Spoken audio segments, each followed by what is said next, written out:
क्या वो मुझे छोड़कर जा रही थी? जब मैं इतिहास पढ़कर इतिहास रचने की तैयारी में लगा था।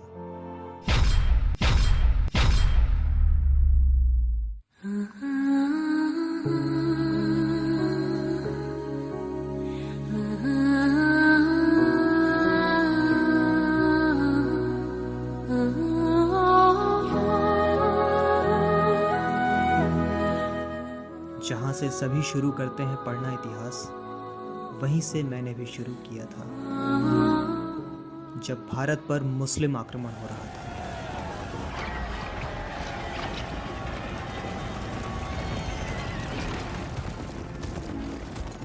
तब वह अपनी खुली जुल्फों से मुझे लुभा रही थी। उधर अल हज्जाज सिंध प्रांत से हार रहा था, इधर मैं अपना दिल उसके कानों के झुमकों पर वार रहा था। 712 वाले सिंध प्रांत के हमले से कासिम खुश था, पर न जाने क्यों उसके चेहरे पर भी मुस्कुराहट की बहार थी। उधर यहूदियों व ईसाइयों से जजिया कर वसूला जा रहा था, और इधर वह खुद मुझसे अपने मकान का किराया वसूलने दरवाजे पर आ ठहरी थी। इतिहास में लूले लंगड़े व ब्राह्मणों को जजिया कर से बाहर रखा भी गया था, लेकिन वह तो उसी के प्यार में अंधे बच्चे पर भी दया नहीं खा रही थी। बेटा 2 महीने हो गए, किराया कब दोगे? वो एक कोचिंग ज्वाइन किया है तो क्या? पैसे मिलते ही आपको 2 महीने का हम किराया दे देंगे। ठीक है। उधर फिरोज शाह ब्राह्मणों पर भी जजिया कर लगा रहा था। शादी में दिक्कत तो नहीं आएगी?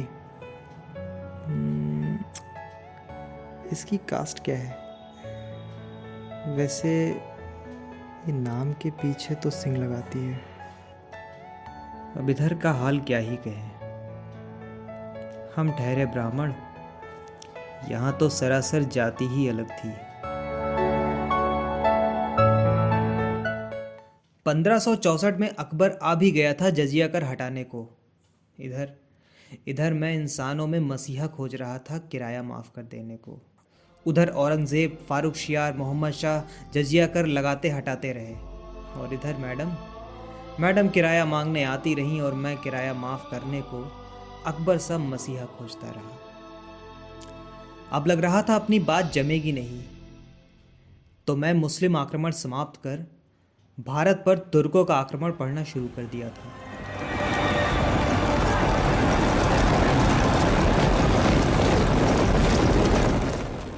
दसवीं शताब्दी में अलबतगीन द्वारा गजनी में एक स्वतंत्र राज्य की स्थापना कर दी गई थी। यहाँ 21वीं शताब्दी में मैं उसका दिल बहलाने को उसके साथ गजनी मूवी देख रहा था।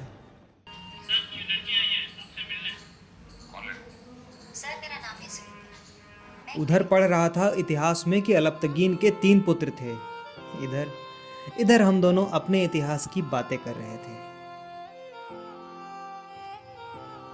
शादी के बाद 2 बच्चे सही रहेंगे ना? हाँ, सूरज और चांदनी। वह सुबुक्तगीन का बेटा महमूद गजनबी भारत पर 17 बार आक्रमण कर सुल्तान की उपाधि धारण कर चुका था। इधर मैं आईएएस की उपाधि पाने को यूपीएससी क्रैक करने के लिए भी तरस रहा था। देखो, बात में बात मत पलटना। एक लड़का और लड़की पे बात फिक्स है। ठीक है। वैसे भी छोटा परिवार सुखी परिवार।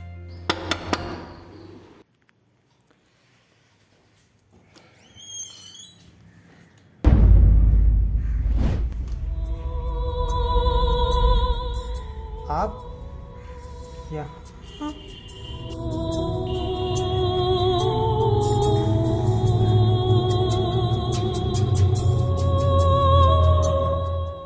नींद में हो या दिन में भी सपने देख रहे हो? कुछ बुरा सपना आ गया। मम्मी खाना दी थी ना, खा के बर्तन वापस कर दिया, वरना दोबारा पूछेंगी भी नहीं। अभी नहीं।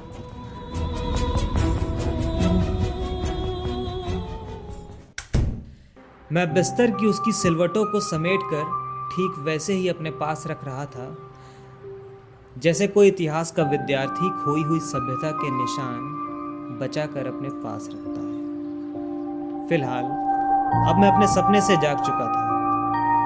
मोहम्मद गौरी को पढ़ने वाला था। उसका पहला आक्रमण मुल्तान पर और दूसरा गुजरात पर था।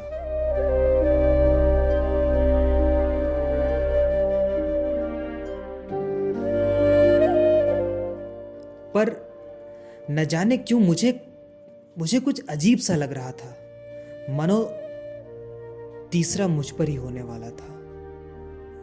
उसने 1194 में चंदावर के हमले में जयचंद की हत्या कर दी थी। इधर ससुर खड़ूस था, इंटरकास्ट भी थी, घर उनका था, जान हमारी थी। बस इतना सा डर था।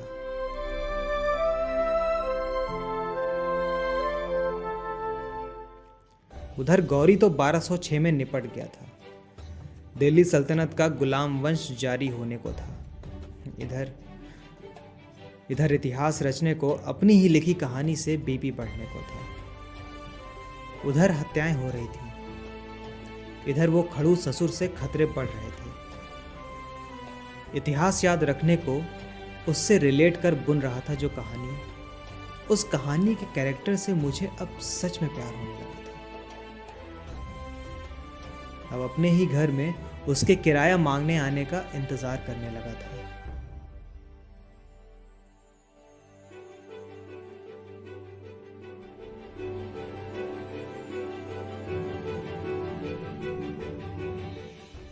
इतिहास की किताबें बंद करके अब उससे मानसिक संवाद करने लगा था।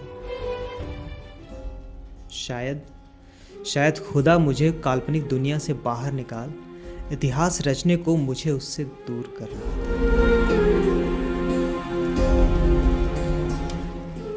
रुक जाओ मेरी मुमताज, शाहजहां जैसा इश्क करके भी दिखा देंगे।